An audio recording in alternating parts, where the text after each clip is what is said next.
Explore the Bible in 1 year with us.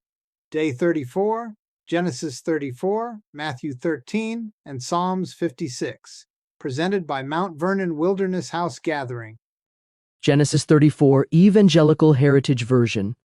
Dinah, Jacob's daughter by Leah, went out to see the young women of the land.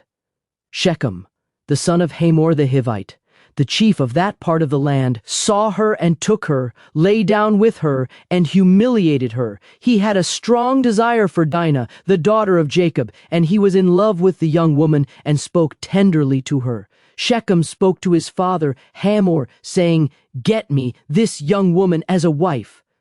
When Jacob heard that Shechem had defiled his daughter Dinah, his sons were out in the field with his livestock, so Jacob kept quiet about it until they came back. Hamor, the father of Shechem, came to talk with Jacob. The sons of Jacob came in from the field when they heard about it. The men were shocked by the outrage, and they were very angry because he had disgraced Israel by lying down with Jacob's daughter, a thing that should not be done. Hamor spoke with them. He said, "My son Shechem has a deep longing for your daughter. Please give her to him as a wife, intermarry with us, give your daughters to us, and take our daughters for yourselves. You may live among us, and the land will be open to you. Live in it, conduct trade, and acquire property in it." Shechem said to her father and to her brothers, "Let me find favor in your eyes, and whatever you ask from me I will give. No matter how great a bride price and gift you demand, I will give it. Just give me the young woman as a wife." The sons of Jacob answered Shechem and his father Hamor deceitfully, because Shechem had defiled their sister Dinah. They said to them, "We cannot do this, giving our sister to a man who is uncircumcised. That would be a disgrace to us. Only on this condition will we consent to your offer. If all your males become circumcised as we are, then we will give our daughters to you, and we will take your daughters for ourselves, and we will live with you, and we will become one people. But if you do not accept our terms and undergo circumcision, then we will take our sister, and we..." Their offer pleased Hamor and Hamor's son Shechem. The young man did not delay acting on it because he was delighted with Jacob's daughter, and he was the most important of all the household of his father. Hamor and his son Shechem came to the gate of their city and discussed this with the men of their city. They said, "These men want peace with us, so let them live in the land and trade in it. Look, the land is large enough for them. Let us take their daughters as wives for ourselves, and let us give them our daughters. Only on this condition will the men agree to live with us and to become one people with us. If every male among us is circumcised, as they are circumcised, won't all their livestock, all their possessions, and all their animals become ours? So let's accept their offer, so that they will settle among us." Everyone who assembled at the gate of his city listened to Hamor and to Shechem his son. So all the males who assembled at the gate of the city were circumcised. Then on the third day, when they were still sore, 2 of Jacob's sons, Simeon and Levi, Dinah's brothers, each took his sword, attacked the unsuspecting city, and killed all the males. They killed Hamor and Shechem his son with the edge of the sword. They took Dinah out of Shechem's house and left. Jacob's sons then came to the dead bodies and looted the city because their sister had been defiled. They took their flocks, their herds, their donkeys, everything that was in the city, everything that was in the countryside, and all their wealth. They took all their little ones and their wives as captives. They looted everything that was in the houses. Jacob said to Simeon and Levi, "You have ruined me. You have made me stink to the inhabitants of the land among the Canaanites and the Perizzites. I am few in number. They will gather themselves together against me and attack me, and I will be destroyed, I and my household." But they said, "Should he have treated our sister like a prostitute?" Matthew 13, Evangelical Heritage Version. That same day, Jesus left the house and was sitting by the sea. A large crowd gathered around him. So he stepped into a boat and sat down, while all the people stood on the shore. He told them many things in parables, saying, "Listen, a sower went out to sow. As he sowed, some seed fell along the path, and the birds came and ate it. Other seed fell on rocky ground where it did not have much soil. Immediately the seed sprang up, because the soil was not deep. But when the sun rose, the seed was scorched. Because it had no root, it withered away. Other seed fell among thorns. The thorns grew up and choked it, but some seed fell on good ground and produced grain, some 100 times, some 60, and some 30 times more than was sown. Whoever has ears to hear, let him hear." The disciples came and said to him, "Why do you speak to them in parables?" He answered them, "To you it has been given to know the mysteries of the kingdom of heaven, but it has not been given to them. For whoever has will be given even more, and he will have an abundance. But whoever does not have, even what he has will be taken away from him.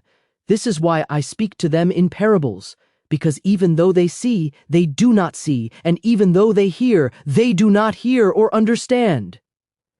In them the prophecy of Isaiah is fulfilled, which says, 'You will hear clearly, but you will never understand. You will see clearly, but you will never perceive.'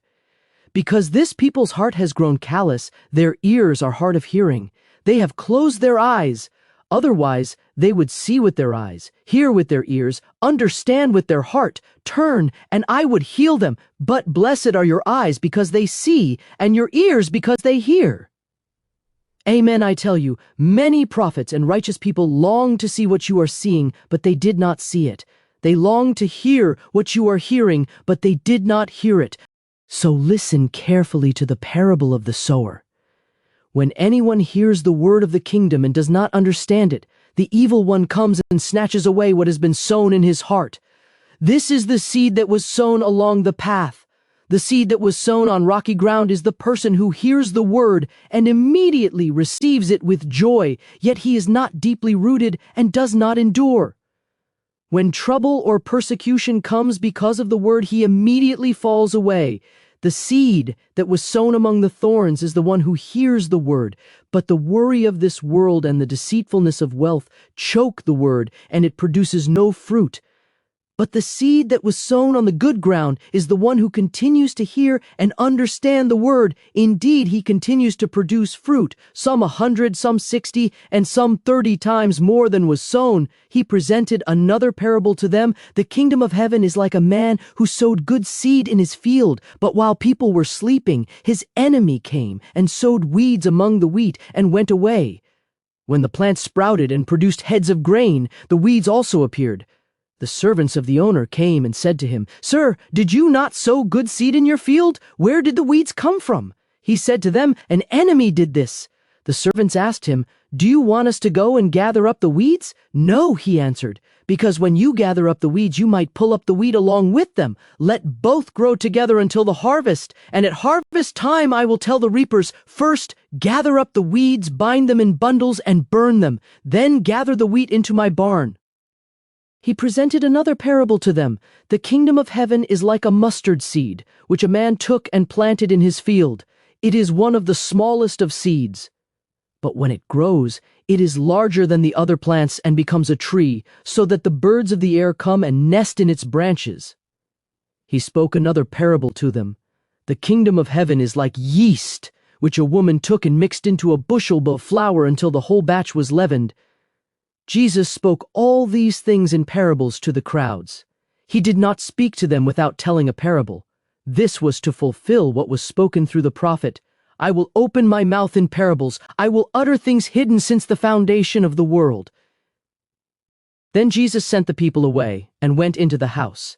His disciples came to him and said, "Explain to us the parable of the weeds in the field." He answered them, "The one who sows the good seed is the Son of Man. The field is the world. The good seeds are the sons of the kingdom. The weeds are the sons of the evil one. The enemy who sowed them is the devil. The harvest is the end of the world. The reapers are angels. Therefore, just as the weeds are gathered up and burned with fire, so it will be at the end of the world. The Son of Man will send out his angels, and they will pull out of his kingdom everything that causes sin and those who continue to break the law. The angels will throw them into the fiery furnace, where there will be weeping and gnashing of teeth. Then the righteous will shine like the sun in the kingdom of their Father. Whoever has ears to hear, let him hear. The kingdom of heaven is like a treasure hidden in a field, which a man found and hid again. In his joy, he goes away and sells all that he has and buys that field. Again, the kingdom of heaven is like a merchant seeking fine pearls. When he found one very valuable pearl, he went and sold all that he had and bought it. Again, the kingdom of heaven is like a dragnet that was cast into the sea and gathered fish of every kind. When the net was filled, they pulled it onto the shore. They sat down and gathered the good fish into containers, but threw the bad ones away. That is how it will be at the end of the world. The angels will go out and separate the wicked from the righteous who are among them, and they will throw the wicked into the fiery furnace, where there will be weeping and gnashing of teeth. Jesus said to them, "Did you understand all these things?" They answered him, "Yes." He said to them, "Therefore, every expert in the law who has been trained as a disciple in the kingdom of heaven is like the owner of a house who brings out of his treasure both new things and old things." When Jesus had finished these parables, he left that place.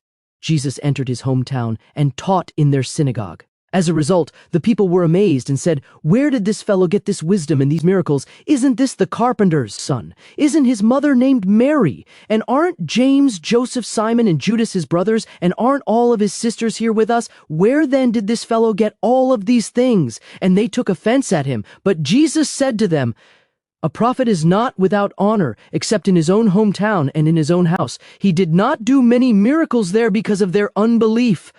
Psalm 56.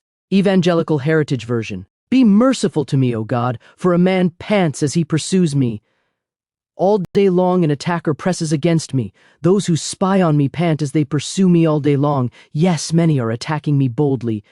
On the day when I am afraid, I will trust in you. In God I praise his word. In God I trust. I will not fear. What can flesh do to me? All day long they hurt my cause. All their thoughts against me are evil. They gather together. They hide. They try to trip me by grabbing my heels while they wait to take my life. Because of their wickedness, do not let them escape.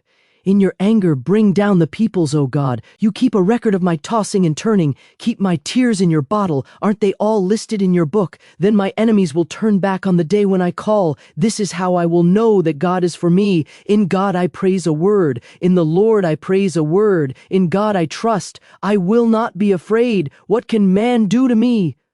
My vows to you are binding, O God. I will complete my thank offerings to you because you have delivered my life from death. Have you not delivered my feet from stumbling so I can walk before God in the light of life?